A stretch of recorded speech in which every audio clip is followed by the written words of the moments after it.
There's speculation going around on the internet, and for once it may actually be true. The movie series in question is Jeepers Creepers. Now I know that everyone can agree that the latest installment in the franchise is by far the best one yet.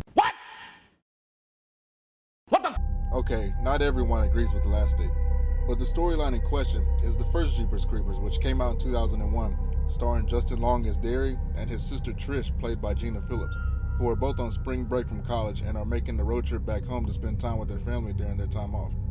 And the actual scene in question is the first encounter the siblings have with the creeper, while he's taking wrapped up bodies out of the vehicle and throwing them down a large pipe. The siblings take notice of this, but also the creeper sees them and knows that they seen what he was doing. He then hops in his vehicle and begins to pursue them for a while until he runs them off the road. Now, everybody knows this scene because it's what starts off the events of the movie. But did you know that there's an actual story that is almost exactly identical to this one?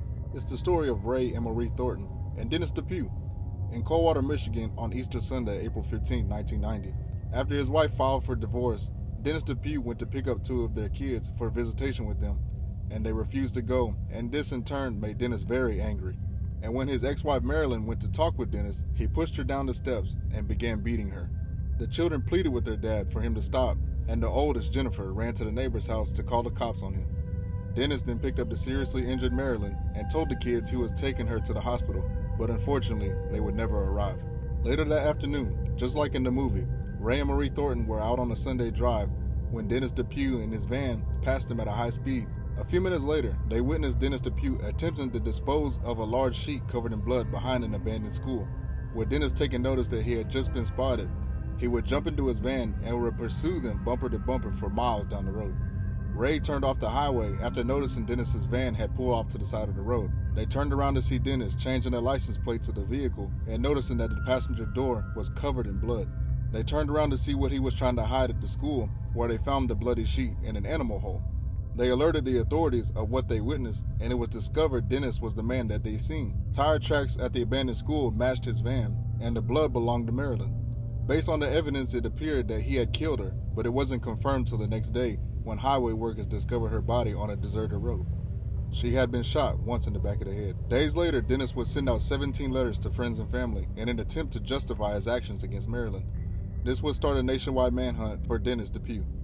His case would be discovered and be featured on the hit show Unsolved Mysteries.